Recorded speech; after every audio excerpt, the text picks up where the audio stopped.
Boy, does it feel good to be alive on a Tuesday evening on YouTube as a diehard, passionate, and awesome Chicago Cubbies baseball fan, or what?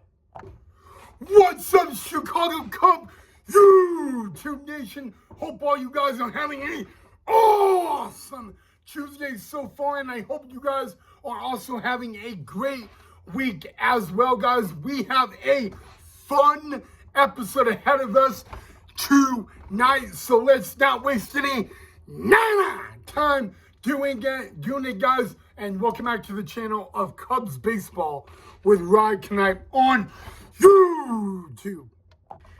We start off tonight's episode with breaking news out of Marquee Sports Network regarding T-Mac, aka Taylor McGregor. Apparently, guys, it was made official tonight's broadcast that Taylor McGregor is not engaged to the Phillie Phanatic. And I know a lot of Chicago Cub people have been thinking that T-Mac was engaged to the mascot of the Phillies, the Phillie Phanatic, but that is not happening. She officially made it official on tonight's broadcast that she is not engaged to the Phillie Phanatic. But I know a lot of Chicago Cub people were wondering that, and unfortunately for the Phillie Phanatic, the answer was no.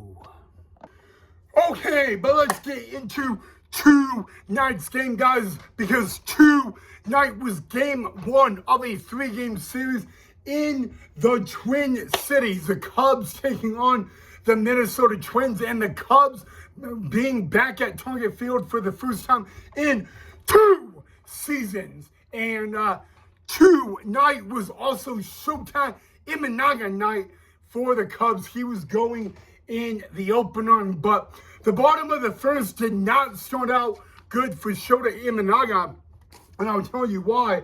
The first 2 batters would hit extra base hits to lead off the bottom of the first.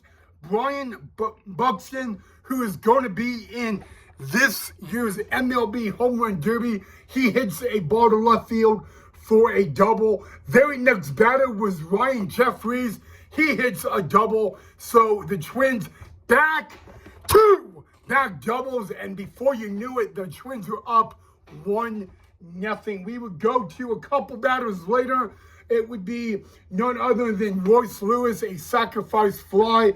After 1 inning, the Cubs were down 2-0. But after the bottom of the first, Shota Imanaga did what Shota Imanaga does. He made adjustments in the game, and the Cubs would be able to keep the Twins off the scoreboard all the way up to the 8th inning, and we will get to that in just a little bit, guys. But it was really not a good night at the plate for the Cubs. Let's just see why, guys. The Cubs only had 1 extra base hit in the entire game. The Cubs would hit into 2 double plays in tonight's game. And to make matters worse, guys, the Cubs would not even have an opportunity to steal a base. Let's just say it, guys, that the Cubs, they started really off.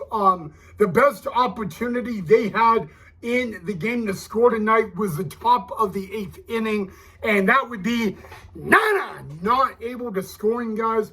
But guys, the Minnesota Twins had 2 big innings. The bottom of the first, the Minnesota Twins would send 6 men to the plate and score 2 times. The next big inning by the Minnesota Twins tonight was in the 8th inning, and in the 8th inning, 10 men would come to the plate, guys.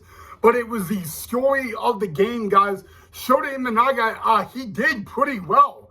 You know, Shota Imanaga, guys, he went 6 innings. He gave up 5 hits, 2 runs, and those 2 runs were both earned. He did not walk a batter, which is really, really important to say, guys. But surprisingly, he would only have 1 strikeout. But then the very first guy out of the Cubs bullpen was longtime Minnesota Twin Caleb Thielborn.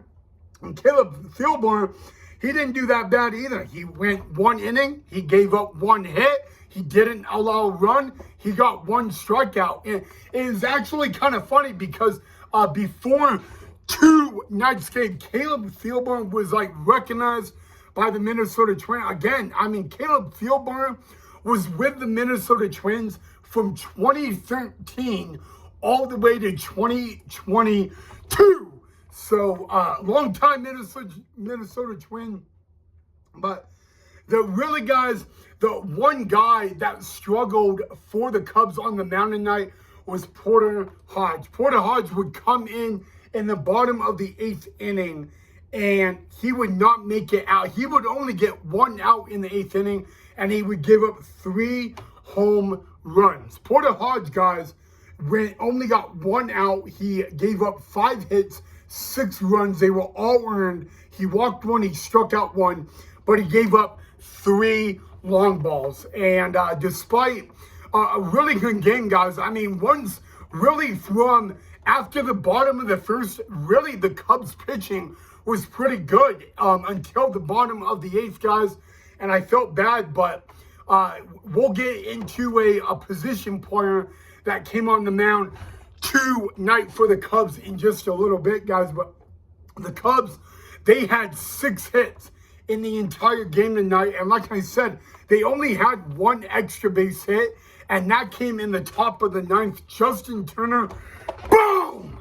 Solo home run, and it made it an 8-1 ball game. It would also be the 200th career long ball in the big leagues for Justin Turner. So congratulations to Justin Turner on hitting his 200th MLB home run. But like I said, guys, a position player did come on the mound tonight for the Cubs, and it was Jon Berti, guys. And Jon Berti would only give up 1 hit, but guys, really at the end of the evening, it was a great night for Justin Turner because he goes 1 for 1 with a home run. But the Cubs lose game 1, a final score of 8-1. And I want to say this, guys.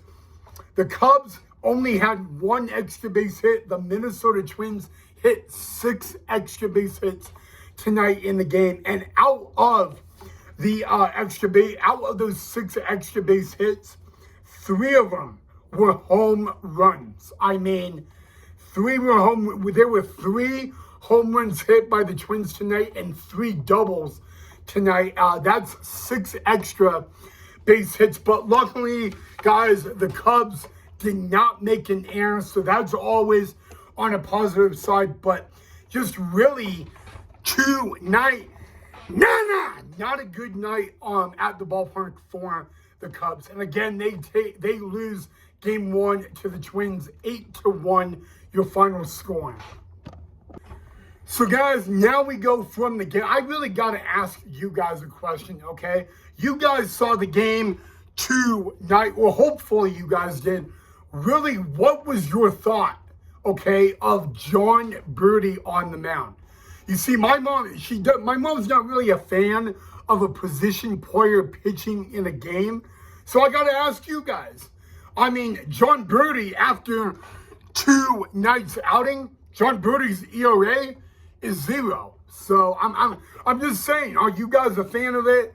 I don't know. I just wanted to know really if you enjoyed watching Jon Berti pitch, even though the Cubs at that point were down 8-0. I really would like to know what you guys thought of that. But yeah, guys, Jon Berti, he was not in the starting lineup tonight, but he did make an appearance on the mound, and that was always great to see. But yeah, guys, rough night at the ballpark, but Justin Turner hitting his 200th career home run tonight. night, guys, and that was great because, again, the only extra base hit for the Cubs tonight was none other than JT, Justin Turner. Other than that, the Cubs would hit 5 singles, but they would only score on the home run, guys. And just a rough night at the ballpark, and a rough night for Shota Imanaga, guys, because the Minnesota Twins starter, he went 5 innings. Shota Imanaga went 6 innings. But you know what, guys? I mean, it happens.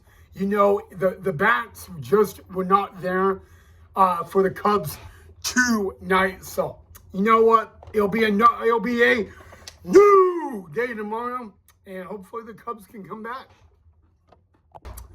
All right, guys, and then just remember, Taylor McGregor, Nana is not engaged to the Phillie Phanatic. I bet the Phillie Phanatic feels a little bad for getting rejected, but yeah, I mean, you know what, guys? I'm not going to lie. The Phillie Phanatic is one of the most awesome and best mascots in not just in baseball, but in sports and all that. So it's always great when the Chicago Cubbies go to Philly to visit the Phanatic, guys. But Taylor McGregor, not engaged to the Phillie Phanatic. And they made that announcement tonight on Marquee Sports Network.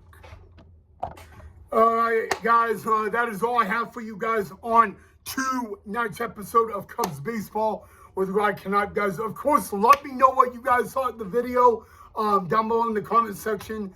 And we will be back here tomorrow in the next episode for the recap of Game 2 of this 3-game series.